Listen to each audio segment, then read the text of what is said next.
In the Shockwaves of Abortion initiative, one of the Silent No More awareness campaign, we focus on the impact of abortion not only on the mother and her unborn child, but also the father, grandparents, siblings, other friends or family that were involved in that abortion decision and procedure.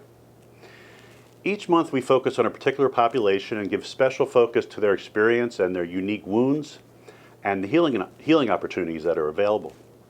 Often they overlap. The following story is from my upcoming book of Men and Abortion and touches on our June Shockwaves focus, which is on fathers. But in a powerful way, it also will speak to our July focus on family and friends that are touched by abortion loss. Those who support abortion rights often say that abortion is a private decision between a woman and her healthcare provider, and that men have no say in the matter and are not impacted by her choice. Jason was a military veteran who returned home after his service to marry a woman that he grew to love. She had a daughter from a previous relationship. He loved them both and was committed to them both. When his wife became pregnant, he was overjoyed. Yet his wife grew increasingly negative about the pregnancy and said she was not ready for another child at that time. Jason offered to take a second job to alleviate any financial concerns. But as their discussions turned to arguments, she told him, echoing pro-abortion propaganda, that it was her body and her choice. This is an excerpt from Jason's testimony. It was February 25th, 1995 that my life changed forever. Andrea had gone to the clinic and had the abortion while I was at work. Her sister Kathy had paid for the procedure and was the one who told me that it was done. The last thing I remember after hearing the news was lying in the parking lot of a bar, screaming at the top of my lungs. I have no recollection of how I got home or how many days passed before I moved back in with my parents. As you can see, Jason was devastated. He experienced debilitating anxiety and depression and was later hospitalized. He shared about his abortion, but none of the medical or mental health professionals knew how to help him. Jason shares how bad things got.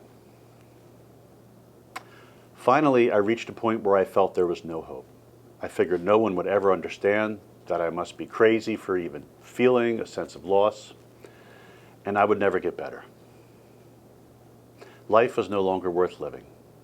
So I sat in my dining room with the last bottle of sleeping pills I had. This will be easy, I thought. I'll just swallow these pills, lay down, fall asleep, and never wake up. I poured the pills into my hand, and as I raised them to my mouth, I was suddenly overcome by a feeling of intense warmth over my entire body and complete peace. My mouth was open and my hand was only a few inches away, yet there I sat frozen, staring at the wall.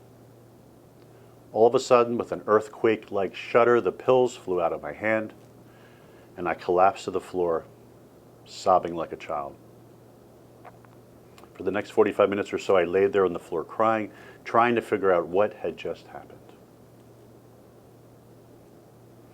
Jason's recovery included Catherine Coyle's book, Men and Abortion, A Path to Healing, and later he attended a Rachel's Vineyard retreat, which was an even deeper level of healing and recovery for him. Jason developed the Fatherhood Forever Foundation to reach out to other hurting men after abortion. And a few years ago, the Fatherhood Forever Foundation was incorporated as the men's outreach of the Silent No More awareness campaign. We can see how God, through the power of the cross of Christ, brings light out of darkness and new life out of death. In our next video, we look at how the abortion drama impacted Kathy, the sister in this story. Thank you, and God bless you.